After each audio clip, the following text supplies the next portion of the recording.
only thing I'm trying to point out, there are going to be hiccups.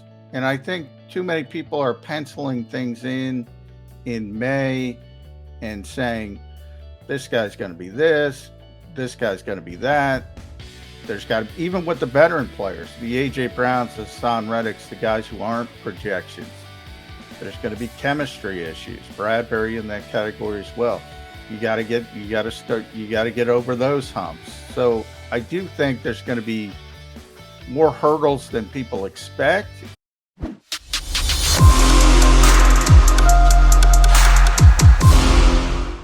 Mac and Mac guys here with you on Birds 365, a Monday morning edition. This would be the 280th time John McMullen and Jody McDonald have gotten together. Well, a couple of those. Johnny Mac had to report to camp and the like. I slept through one. So it isn't a full 280, but a damn close number to it. The show is aired 280 times with today's show being the 280th. Looking forward to doing it the rest of the summer into the Eagle season, where prospects are looking up. Peter King came out with his evaluation today, his first power rankings of the season. And I enjoy it. I got to be honest here. I can't badmouth power ratings because I look at them every single week. I try not to put too much stock into them, but it isn't that I'm just dismissive of and say, yeah, who the hell cares about power rankings? Because truth be told, they really do mean nothing. The games are played on the field, and the standings tell you where your power rankings are. Certainly months before the season starts, power rankings are just an opinion. And I think of Peter King's football opinion as an educated one. But the Philadelphia Eagles, 4th in the NFC, 9th overall in the National Football League. It's something that Eagle fans can and should get excited about. However, John, it does raise expectations. Yeah. And when expectations are raised, pressure is raised as well. And we are still looking at a quarterback who hasn't broken into the top 15 yet of quarterbacks statistically in the National Football League.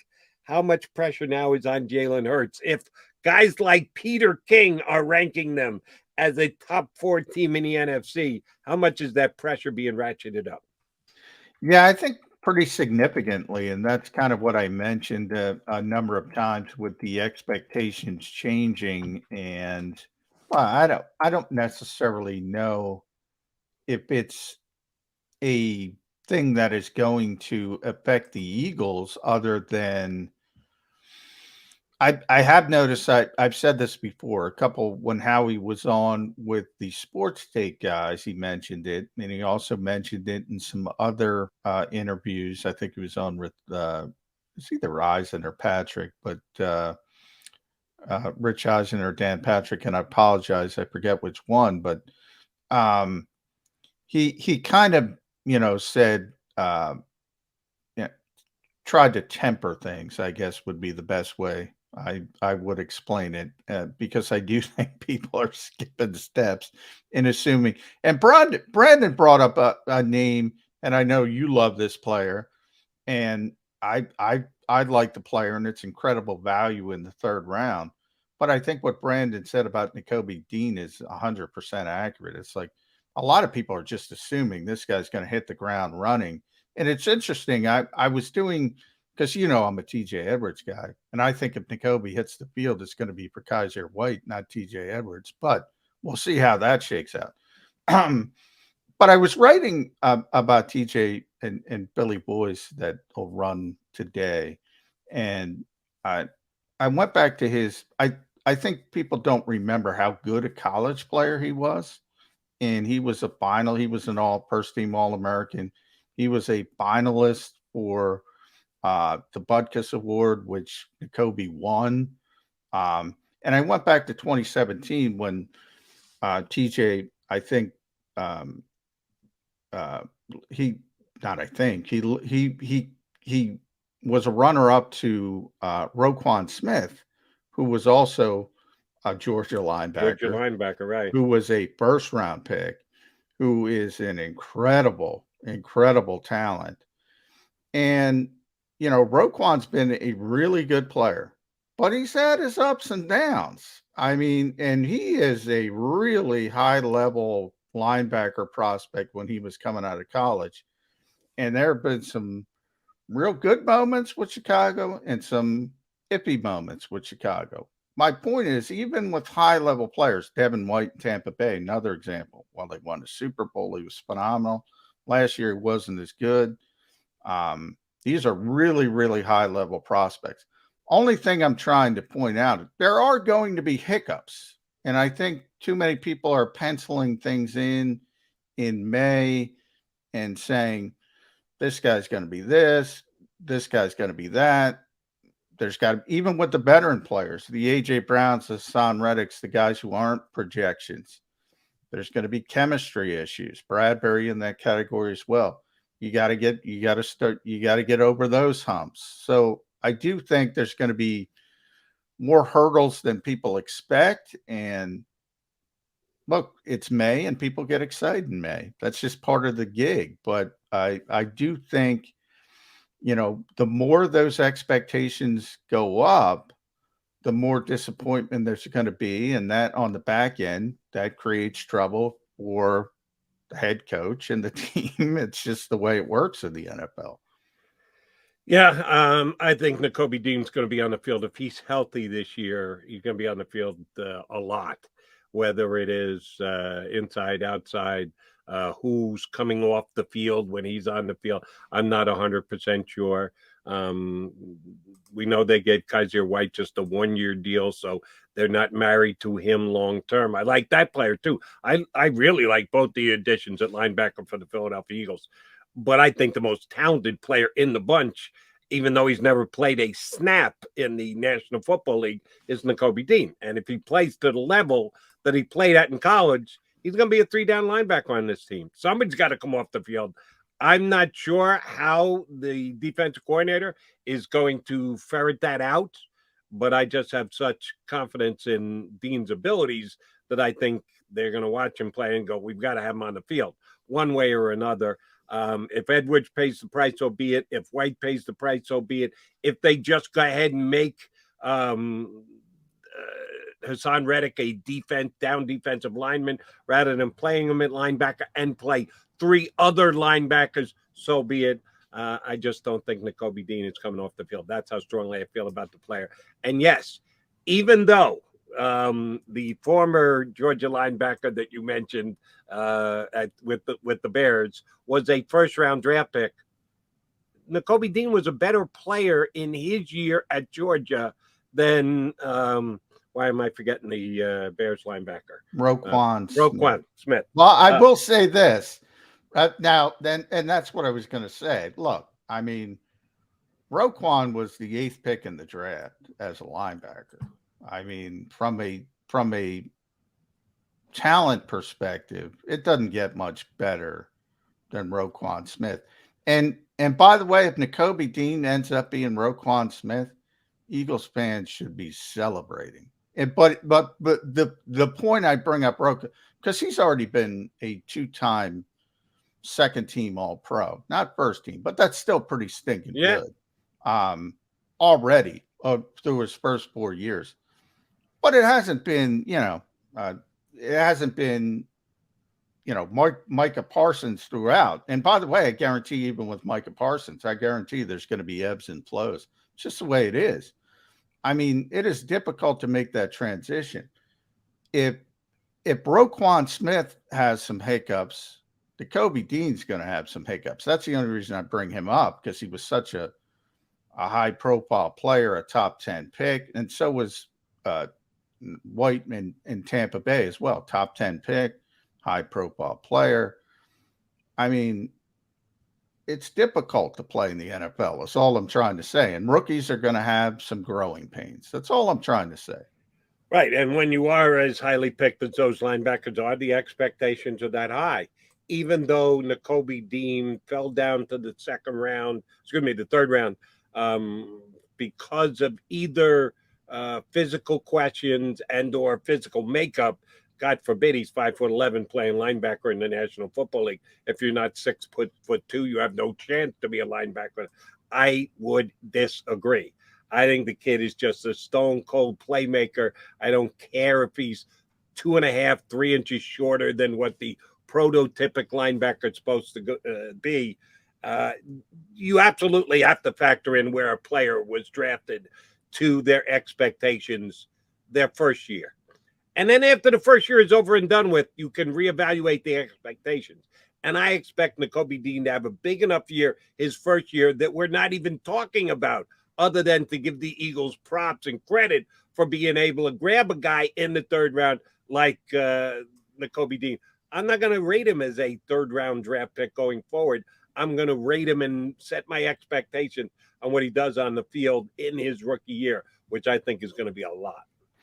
Well, if first of all, if he earns his way on the field, I'm with you. You know me. I have my FU players. If you're that good, F TJ Edwards, F Kaiser White. I'm all on board with that. If he earns his way on the field, my framework with this argument is, those, Roquan Smith, because and I bring him up because same year as TJ, kind of ruined the Butkus Award for TJ, top 10 pick. He's got all the physical attributes, and he's been a really, really, really good player for the Chicago Bears. But there are hiccups, and that's all I'm trying to say. And if the Eagles get Roquan Smith or Devin White with Nakobe Dean, Eagles fans should be thrilled. But I think in some ways, and here's the disconnect. Here's what I'm getting at, Jody. In some ways, they expect more, which is strange to me because he was so good in college. And more than he was so good in college, he was so high profile in college because he was the best player on the best defense.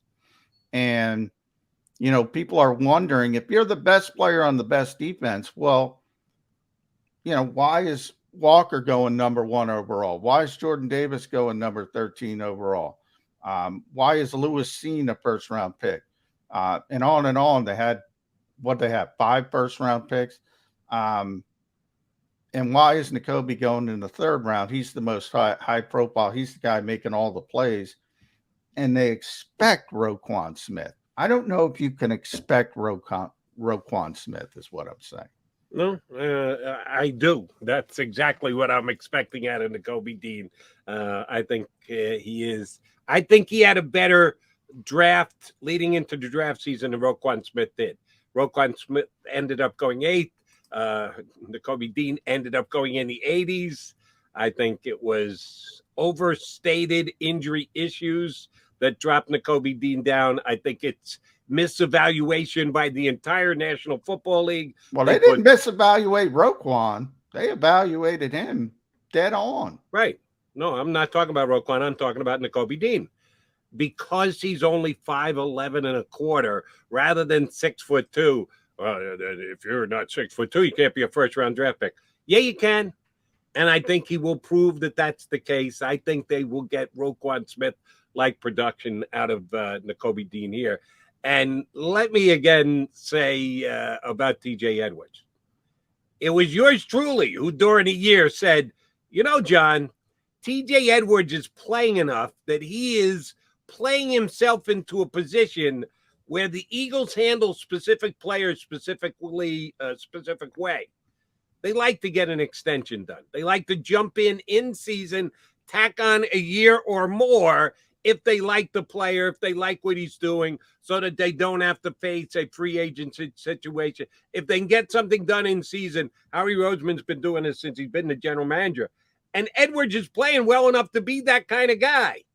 Within 2 weeks, they had constructed a contract extension for TJ Edwards that took care of this upcoming season. So I'm a fan. I really am. It's one of those, what do you call it again? Oh, Sophie's Choice. Last year, they had their option to go with either Devontae Smith and or Justin Fields, 2 players who I just love coming out of the draft. I said, I'll be good with either of them. Usually the quarterback position is the more important, but if they take Devontae Smith, you're not going to hear any complaints from me. I love the kid. Same thing here with TJ Edwards and Nakobe Dean. I like TJ Edwards. I'm a very big fan. I suggested a contract extension for him last year. Then Nakobe Dean is the guy he could be competing with for playing time. I think he was the best linebacker in the draft. I don't know how he fell down to the third round. I think it was a gift from God that the Eagles were able to get him there. Yeah, I like both players, but if one's going to keep the other one off the field, I think it will be more Dean keeping Edwards off the field than Edwards keeping Dean off the field. Yeah, long term. I mean, remember, while the Eagles did give TJ, because TJ's a little bit different. This is what I wrote about, because TJ was undrafted. So he's not typically you get a 4-year deal if you're a rookie. Nakobe Dean as a third round pick gets a 4-year deal. If you're a first round pick, you get a 4-year deal plus a 5th-year team option. Undrafted free agents get 3-year deals. So TJ was supposed to be a restricted free agent this March if the Eagles didn't extend him. So what they essentially did, and this is a good decision, they took away that restricted free agent. They essentially gave him his 2nd-round tender early. So he sort of overcame that, and he joked when we talked to him last week. He was 9th on the depth chart when he got here. He overcame that undrafted pedigree. You and I talk about pedigree all the time. We just took Roquan Smith, top 10 pick. Nakobe Dean. These labels follow players. I talk about it all the time with Derek Barnett. Derek Barnett's a 3rd-round pick. He's fine. If he's a 1st-round pick, 14th overall, he's not fine. With TJ Edwards, undrafted kid, always. Nobody looks at, okay, All-American at Wisconsin, first team All-American, best player on the defense, one of the best defenders in the Big Ten. We talk about production versus projection. Well, he had all the production in the world at the college level, but he ran a stinking 4.87. So he didn't get drafted. Not because of what he did at Wisconsin, because he ran a 4.87 in shorts. Now, the guy you see playing today does not run a 4.87. I don't know what he runs because nobody's sitting out there doing 40-yard dashes, because that's the other ironic thing, Jody. You never run another one. Nobody ever runs a 40-yard dash after they leave Indianapolis. No, exactly. Nobody gives a you-know-what, which is so funny why people put such a importance on it, and then they never run it again. All I can tell you is guys running 4.5s and guys running 4.6 who don't have TJ's instinctiveness play poorer pass defense than he does. And, it's not just me. Pro Football Focus, and thanks for taking Brad away from us, Pro Football Focus. But we'll get him tomorrow morning at 8:20. They graded him as the 10th best linebacker in football, better than Bobby Wagner, who's going to the Hall of Fame, better than Eric Kendricks, who I always talk about as the best pass coverage linebacker in football, better than Devin White, who I just mentioned, the 5th overall pick, who's already got a Super Bowl. He was better than all 3 of those players last year. And nobody noticed it, Jody. And I'm not saying nobody. You noticed it. I noticed it. But few people noticed it. And you know why? Because he'll always have that tag UDFA on his resume. And I always tell this story, and I'm going to tell it again, because one of the players I got to cover in my career was John Randall, who was not drafted when the draft, by the way, Jody, was 12 rounds long. 12. Not drafted, 8 all-pro nods later, not Pro Bowl, all-pro. You got to wait 5 years. He finally took the chip off his shoulder to put on a gold jacket. Now, I'm not saying that TJ Edwards is going to be a Hall of Fame player, because he's not. Right. But he never lost that UDFA tag, and he used it because all these people said he couldn't play. He was undersized. He couldn't do this. He couldn't do that. He couldn't do that. And he was just the best defensive tackle in football for 15 years. That label never leaves these players, and it blinds people. And I think so many people Well, were hold on. blinded. How blind can people be if they keep voting them for All Pro? Well, no, I'm not talking about coaches or, eventually if you play to the level of John Randall, they're putting you on the field. I'm not talking about people like us who look at it. I'm saying fans are blinded to the expectation of he's a first round pick, he's a second round pick, he's a third round pick, he's an undrafted free agent.